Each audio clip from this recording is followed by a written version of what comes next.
Om Swastiastu. Perkenalkan, nama saya Niloka Dedinda Dewi Lestari. Saya dari kelas A2 Denpasar. Jadi, saya di sini akan melakukan praktek pengajaran pada buku IPAS kelas 5 SD tentang Bumiku Sayang, Bumiku Malang. Langsung saja ke materi yang pertama, yaitu bumi berubah. Jadi, bumi selalu mengalami perubahan. Perubahan tersebut tidak hanya terjadi secara alami dan tanpa peranan dari manusia. Jadi penyebabnya yaitu peristiwa alam sendiri. Jadi peristiwa alam terjadi bukan karena pengaruh kegiatan manusia sehingga kita tidak mampu mencegah terjadinya. Beberapa peristiwa alam yang sering terjadi dan berbahaya adalah gempa bumi, gunung meletus, dan juga gelombang tsunami. Bencana alam. Bencana alam merupakan peristiwa alam, bisa bermacam-macam dan dapat terjadi di daratan, lautan maupun udara.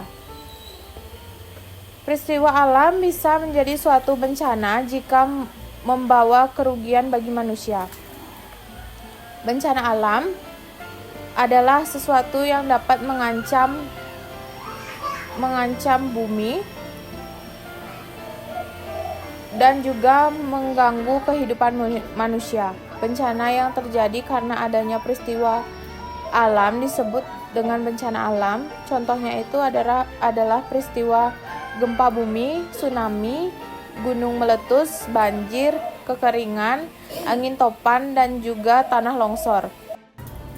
Ada beberapa dampak dari adanya bencana alam. Yang pertama itu ada masalah kesehatan, yang kedua ada merugikan ekonomi, yang ketiga ada kesulitan air bersih, yang keempat ada kegiatan terhambat, yang kelima itu ada munculnya korban jiwa.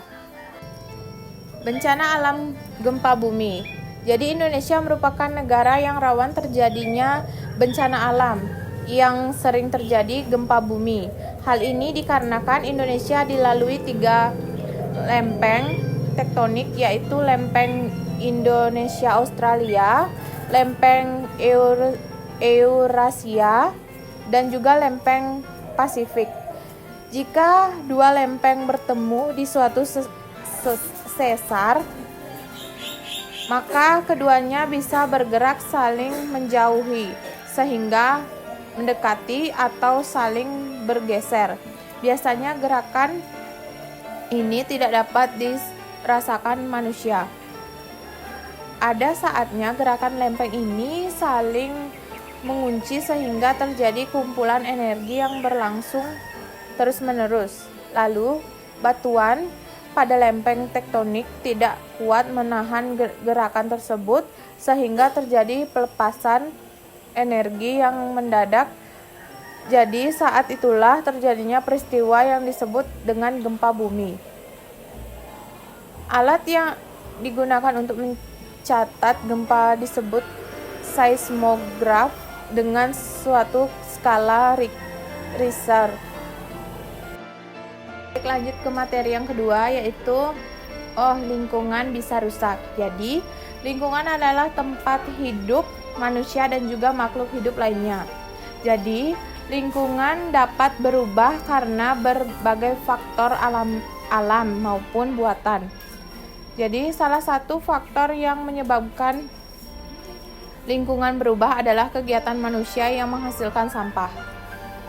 Beberapa sampah mengandung bahan yang membutuhkan lama waktu untuk terurainya. Contohnya yaitu sampah plastik.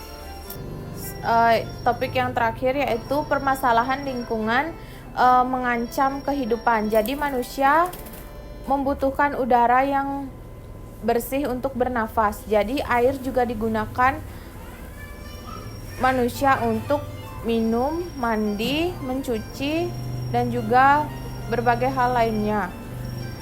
Sebagai salah satu sumber bahan pokok, jadi hutan juga menghasilkan kayu untuk kebutuhan konstruksi.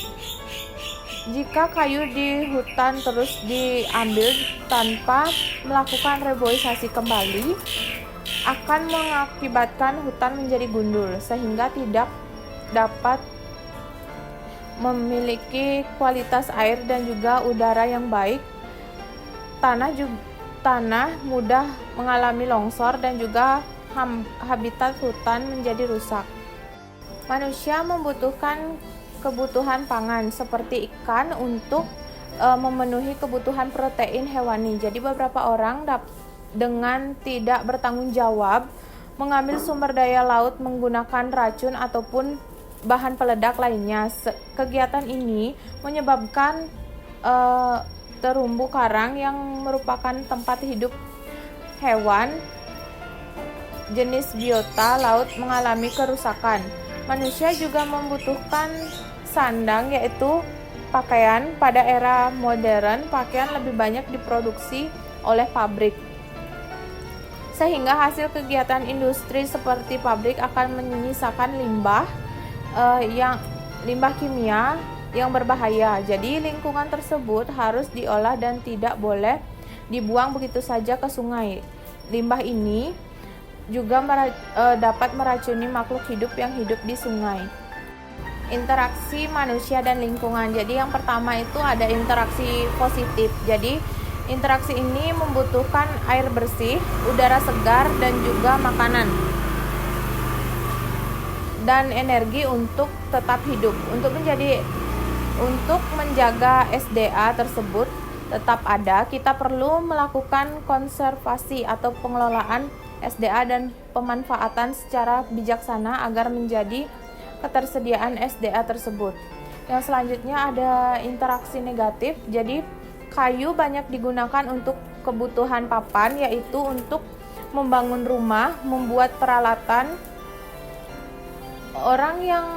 Orang akan menebang pohon di hutan untuk memanfaatkan kayu, namun dilakukan dengan membakar tanaman lain yang tidak digunakan sehingga terjadi kebakaran hutan. Selanjutnya ada cara mengatasi permasalahan lingkungan. Jadi yang pertama itu adalah mengurangi produk dan konsumsi. Jadi memilih barang ramah lingkungan, yaitu menghemat penggunaan energi dan menghindari barang sekali pakai. Yang kedua itu ada mengelola sampah dengan baik. Jadi memilih sampah sesuai jenisnya. Jadi mengelola sampah menjadi barang berguna dan membuang sampah di tempatnya. Selanjutnya itu ada menjaga keseimbangan lingkungan. Jadi melestarikan hutan menggunakan emisi gas rumah kaca, menggunakan energi terbarukan, dan melakukan reboisasi. Selanjutnya ada meningkatkan kesadaran dan juga partisipasi. Jadi memberikan edukasi tentang pentingnya menjaga lingkungan, melibatkan masyarakat dalam melaksanakan program lingkungan. Baik, di sebelah saya sudah ada siswa dari kelas 5. Silakan perkenalkan dirinya terlebih dahulu. Om Swastiastu. Perkenalkan, nama saya Ikade Agustiasa Putra. Sudah, Kak? Baik, sebelum saya memperkenalkan tentang jenis-jenis sampah, saya akan bertanya terlebih dahulu. Ada berapa jenis sampah dan coba berikan saya penjelasannya. Ada 2 jenis sampah, yaitu sampah organik adalah sampah yang bisa diurai dan bisa menjadi pupuk. Sedangkan sampah non-organik tidak bisa diolah dan memiliki sifat yang sangatlah buruk. Langsung saja kita lihat jenis sampah organik. Ayo silakan dilihat.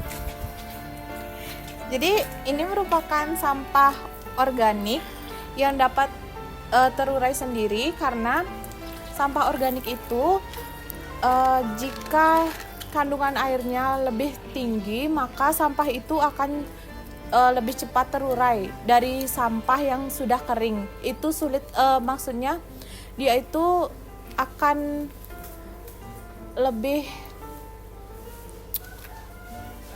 lebih lambat terurainya. jika kandungan airnya lebih tinggi, maka sampah itu akan cepat membusuk sehingga dia itu terurai dengan mudah.